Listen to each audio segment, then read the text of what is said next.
Hello friends, welcome back to my channel. तो friends, आज की जो वीडियो है, इस वीडियो में हम भूगोल के कुछ इम्पोर्टेंट क्वेश्चन को पढ़ेंगे। जी हाँ दोस्तों, आज की इस वीडियो में हमने भूगोल के जो क्वेश्चन कवर किया है वह क्वेश्चन सभी किसी न किसी एग्ज़ाम में आए हुए क्वेश्चन हैं। तो फ्रेंड्स, अगर आप किसी भी गवर्नमेंट जॉब की तैयारी करते हैं तो आप इस वीडियो को शुरू से लास्ट तक देखिएगा, क्योंकि जो क्वेश्चन मैंने इस वीडियो में कवर किया है, अगर भूगोल से कोई भी क्वेश्चन उठाता है तो इन्हीं क्वेश्चनों में से कोई न कोई क्वेश्चन आपको मिलने वाला है। तो चलिए फ्रेंड्स, इस वीडियो को स्टार्ट करते हैं। तो पहला क्वेश्चन आपके सामने यह है कि देशांतर रेखा किसे कहते हैं। भूमध्य रेखा से एक समान कोणीय दूरी वाले स्थानों को मिलाने वाली काल्पनिक रेखा को कहते हैं, कि उत्तरी और दक्षिणी ध्रुव को मिलाने वाली काल्पनिक रेखा को कहते हैं, कि ए और बी दोनों को कहते हैं, कि इनमें से कोई नहीं। तो इसका जो सही आंसर हो जाएगा वह आपका हो जाएगा कि उत्तरी और दक्षिणी ध्रुव को मिलाने वाली काल्पनिक रेखा को। जी हाँ दोस्तों, जो देशांतर रेखा हम लोग उत्तरी और दक्षिणी ध्रुव को जब मिलाते हैं तो जो मिलाने वाली रेखा होती है उसी को हम लोग देशांतर रेखा कहते हैं। तो इस चीज़ को आप ध्यान दीजिएगा। चलिए क्वेश्चन अगला देख लेते हैं। अगला क्वेश्चन आपका है कि ग्रीनविच मध्याह्न रेखा गुजरती है। जो ग्रीनविच मध्याह्न रेखा है वह कहाँ से गुजरती है। वाशिंगटन डीसी से गुजरती है, कि लंदन से गुजरती है, कि रोम से गुजरती है, कि प्राग से गुजरती है। तो देखिए, यह जो रेखा है वह आपका लंदन से गुजरती है। जी हाँ दोस्तों, ग्रीनविच मध्याह्न रेखा जो है वह आपका लंदन से गुजरती है। तो बी वाला ऑप्शन आपका सही हो जाएगा। अगला क्वेश्चन चलिए देख लेते हैं। अगला क्वेश्चन आपका है कि पृथ्वी अपने अक्ष पर कितने समय में एक चक्कर पूर्ण करती है। 23 घंटा पूरा कर लेती है, कि 24 घंटा में पूरा कर लेती है, कि 23 घंटा 30 मिनट में पूरा कर लेती है, कि जो है कि 24 मिनट में पूरा कर लेती है। तो यहाँ पर देखिए, इसका जो सही आंसर हो जाएगा वह आपका हो जाएगा 24 घंटा। जी हाँ दोस्तों, जो पृथ्वी है वह अपने अक्ष पर 24 घंटे में जो है कि एक चक्कर पूर्ण रूप से घूम जाती है। तो इस चीज़ को आप ध्यान दीजिएगा। चलिए अगला क्वेश्चन देखते हैं। अगला क्वेश्चन आपका है कि जिन स्थानों के देशांतर में एक अंश का अंतर होता है तो उनके समय में अंतर कितना होता है। मतलब 1 डिग्री का जो अंतर होता है यह कितने मिनट के बराबर होता है, यह चीज़ इसमें पूछा गया है। तो एक 4 मिनट के बराबर होता है, एक 3 मिनट के बराबर होता है, एक 40 मिनट के बराबर होता है, कि 30 मिनट के बराबर होता है। तो इसका जो सही आंसर है वह है 4 मिनट के बराबर। जी हाँ दोस्तों, जो 1 डिग्री का अंतर होता है वह लगभग 1 डिग्री बराबर आपका 4 मिनट के बराबर होता है। तो इस चीज़ को ध्यान दीजिएगा। कभी कभी ऐसे पूछ लेता है कि जैसे यहाँ के सापेक्ष इस जगह का जो समय का अंतर है वह 15 डिग्री है, तो पूछता है कि कितने मिनट का अंतर हो जाएगा। तो वहाँ पर जो है कि आपको 4 से गुणा कर देना है, मतलब 1 डिग्री बराबर आपका 4 मिनट होता है। तो इस चीज़ को आप ध्यान दीजिएगा। चलिए अगला क्वेश्चन देखते हैं। अगला क्वेश्चन आपका है कि क्या कारण है कि पूर्व में स्थित स्थानों पर सूर्योदय पहले होता है। क्या कारण है कि जो पूर्व में स्थित स्थान है वहाँ पर सूर्योदय पहले होता है। जैसे आप लोग सुने होंगे कि यहाँ पर जो है कि अरुणाचल प्रदेश में सूर्योदय इंडिया में सबसे पहले होता है।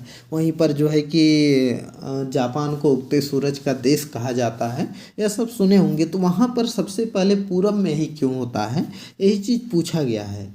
पृथ्वी पूर्व से पश्चिम घूमती है, पृथ्वी पश्चिम से पूर्व घूमती है। इस कारण होता है कि ए और बी दोनों सही हैं, कि उपयुक्त में से कोई नहीं है। तो देखिए, जो पूर्व में स्थित स्थानों पर सूर्योदय इसलिए पहले होता है क्योंकि जो आपकी पृथ्वी है वह आपकी पृथ्वी पश्चिम से पूर्व साइड में घूमती है। जी हाँ दोस्तों, जो पृथ्वी है वह पश्चिम दिशा से लेकर के पूर्व दिशा में घूमती है। इसलिए जो आपका पूर्वी इलाका है वहाँ पर सूर्योदय पहले होता है, और जो पश्चिमी इलाका है वहाँ पर सूर्योदय आपका बाद में होता है। तो इस चीज़ को ध्यान दीजिएगा। चलिए अगला क्वेश्चन देखते हैं। अगला क्वेश्चन आपका है कि ग्रीनविच के देशांतर को 0 डिग्री मानक समय विश्व को समय कटिबंधों में कब बांटा गया। यह चीज़ पूछा गया है कि जो यह ग्रीनविच देशांतर को 0 डिग्री मानक समय विश्व में बांटा गया है, इसको किस सन में बांटा गया था।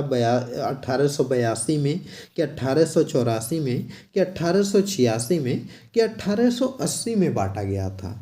तो देखिए जो ग्रीनविच देशांतर 0 डिग्री मानक समय है, इसको जो है कि 1884 में बांटा गया था। जी हाँ दोस्तों, 1884 में बांटा गया था। तो इस डेट को आप याद कर लीजिएगा, क्योंकि यह डेट बहुत से एग्जाम में पूछा गया है, तो यह बहुत ही इम्पोर्टेंट क्वेश्चन है। चलिए अगला क्वेश्चन देख लेते हैं। अगला क्वेश्चन आपका है कि यहाँ पर है आपका, भारत का कुल देशांतरी विस्तार कितना डिग्री है। जो भारत का देशांतरी विस्तार है वह लगभग कितना डिग्री है? 20 डिग्री है, 25 डिग्री है, 30 डिग्री है कि 40 डिग्री है? तो भारत का जो देशांतरी विस्तार है यह जो है आपका 30 डिग्री है। जी हाँ दोस्तों, इस चीज़ को ध्यान दीजिएगा। भारत का जो देशांतरी विस्तार है यह आपका 30 डिग्री है, तो इस चीज़ को ध्यान दीजिएगा। चलिए अगला क्वेश्चन देखते हैं। अगला क्वेश्चन आपका है कि भारत की मानक मध्याह्न रेखा कितनी मानी गई है। जो भारत की मध्याह्न रेखा वो कितनी मानी गई है? 82.5 पूर्वी देशांतर को माना गया है कि 82.5 पश्चिमी देशांतर को माना गया है कि 82.5 उत्तरी देशांतर को माना गया है कि 82.5 दक्षिणी देशांतर को माना गया है? तो यह देखिए इसका जो सही आंसर है वह है 82.5 पूर्वी देशांतर को माना गया है। जी हाँ दोस्तों, भारत की जो मध्याह्न रेखा है वह 82.5 पूर्वी देशांतर है। तो इस चीज़ को आप ध्यान दीजिएगा। यह जो रेखा है यह आपका प्रयागराज से गुजरती है। प्रयागराज में जो नैनी है वहाँ से यह रेखा गुजरती है, तो इस चीज़ को ध्यान दीजिएगा। चलिए अगला क्वेश्चन देखते हैं। अगला क्वेश्चन आपका है कि भारत का समय ग्रीनविच मानक समय से कितने घंटे आगे है? 5 घंटा आगे है, 4 घंटा आगे है, 5.5 घंटा आगे है कि 4.5 घंटा आगे है? तो देखिए भारत का जो समय है वह ग्रीनविच मानक समय से 5.5 घंटा आगे है। जी हाँ दोस्तों, 5.5 घंटा भारत का समय आगे है, तो इस चीज़ को आप ध्यान दीजिएगा। इसका ऑप्शन नंबर जो 3 है वह आपका सही हो जाएगा। चलिए अगला क्वेश्चन देखते हैं। अगला क्वेश्चन आपका है कि अंतर्राष्ट्रीय तिथि रेखा किसे कहते हैं?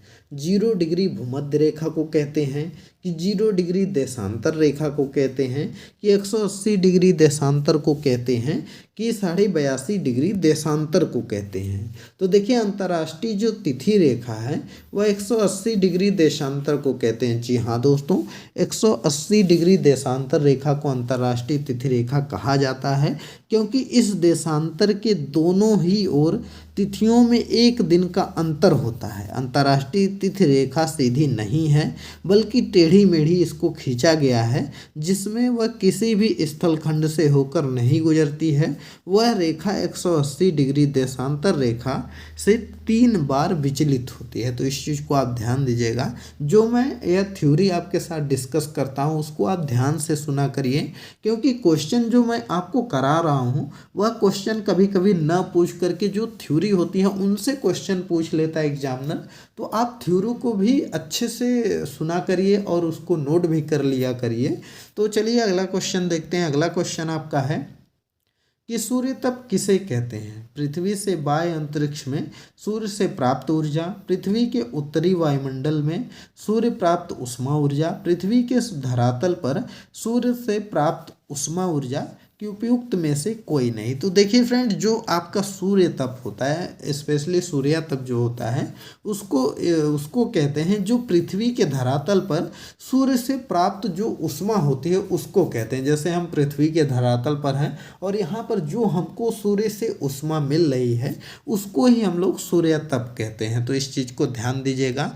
चलिए अगला क्वेश्चन देखते हैं। अगला क्वेश्चन आपका है कि सूर्य ताप सर्वाधिक कहाँ प्राप्त होता है? जो सूर्य का ताप है वह पृथ्वी पर कहाँ पर सबसे ज़्यादा प्राप्त होगा, इसको पूछा गया है। भूमध्य रेखा पर प्राप्त होगा कि ध्रुवों पर प्राप्त होगा कि कर्क एवं मकर रेखा पर प्राप्त होगा कि भूमध्य रेखा के 10 डिग्री उत्तरी व दक्षिणी अक्षांश के मध्यवर्ती भाग में प्राप्त होगा?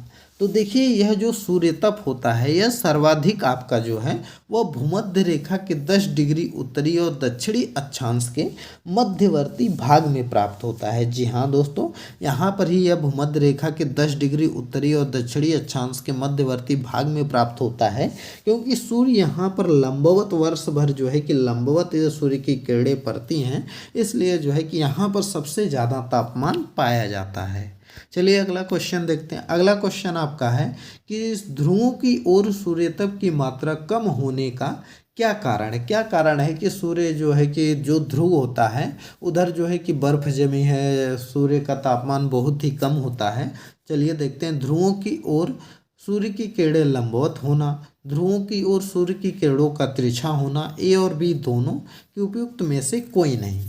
तो देखिए फ्रेंड्स, अगर सूर्य की किरणें लंबवत पड़ेंगी तो वहाँ पर गर्मी ज़्यादा होगी, लेकिन जब सूर्य की किरणें तिरछा पड़ती हैं तो वहाँ पर जो है कि गर्मी नहीं होगी। तो इसलिए इसका जो सेकंड ऑप्शन है वह सही हो जाएगा कि ध्रुवों की ओर सूर्य की किरणों का तिरछा होना ही सूर्य तप की मात्रा जो कम होती है, यही कारण है कि ध्रुव पर जो है कि बर्फ वगैरह जमी रहती है।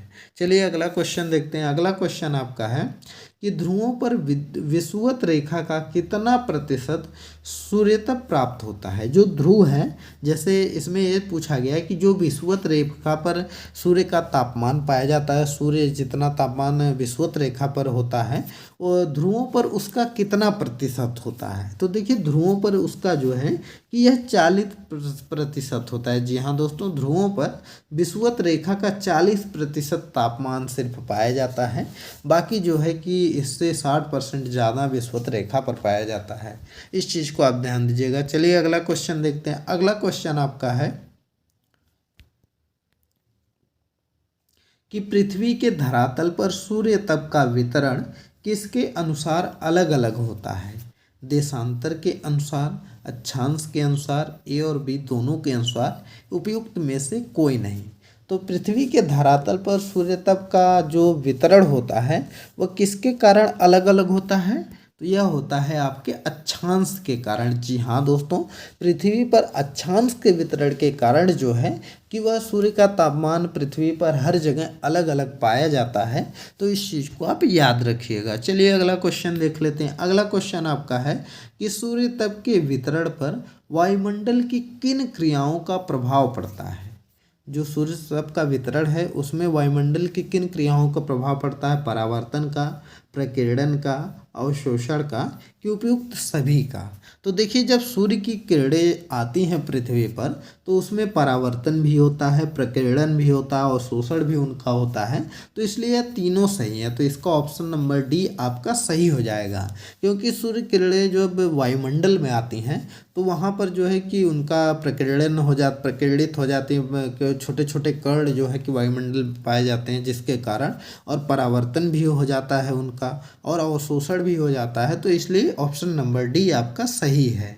चलिए अगला क्वेश्चन देखते हैं। अगला क्वेश्चन आपका है कि कटिबंधों का सीमांकन किसके आधार पर किया जाता है।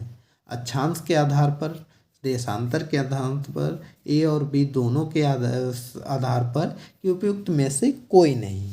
तो देखिए इसका जो सही आंसर हो जाएगा वह अक्षांश के आधार पर। जी हाँ दोस्तों, जो कटिबंधों का सीमांकन है वह अक्षांश के आधार पर किया जाता है। तो इस चीज़ को आप याद रखिएगा। चलिए अगला क्वेश्चन देखते हैं। अगला क्वेश्चन आपका है कि कटिबंधों को कितने भागों में विभाजित किया गया है। जो कटिबंध हैं उनको कितने भागों में विभाजित किया गया। 5 भाग में, 3 भाग में, 4 भाग में, कि 6 भाग में। तो जो कटिबंध है उनको जो है कि 3 भागों में विभाजित किया गया है। जी हाँ दोस्तों, कटिबंधों को जो है वह 3 भागों में विभाजित किया गया है। तो यह ऑप्शन आपका सही हो जाएगा। अगला क्वेश्चन देखते हैं। अगला क्वेश्चन आपका है कि भूमध्य रेखा ग्लोब को कितने समान भागों में विभाजित करती है। जो भूमध्य रेखा है वह ग्लोब को कितने समान भागों में विभाजित करती है। 2 भागों में, 3 भागों में, 4 भागों में, कि 5 भागों में। तो देखिए भूमध्य रेखा जो है वह ग्लोब को 2 बराबर भागों में विभाजित करती है। तो इस चीज़ को आप ध्यान रखिएगा। तो इसका ऑप्शन नंबर ए आपका सही हो जाएगा।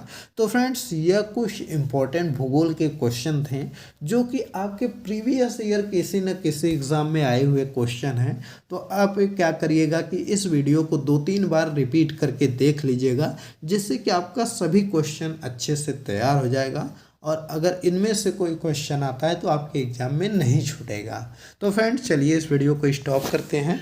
अगर यह वीडियो आपको पसंद आई हो तो इस वीडियो को लाइक करिए, ज़्यादा से ज़्यादा शेयर करिए, चैनल पर नए हैं तो चैनल को भी सब्सक्राइब कर लीजिए। और फ्रेंड्स एक बात और है कि अगर आपको किसी टॉपिक पर वीडियो चाहिए, कोई टॉपिक आपको समझना है तो आप कमेंट कर दीजिए, हम उस पर भी वीडियो बना देंगे। तो फ्रेंड्स चलिए इस वीडियो को स्टॉप करते हैं, मिलते हैं अगली एक नई वीडियो में एक नए टॉपिक के साथ। तब तक के लिए बाय बाय।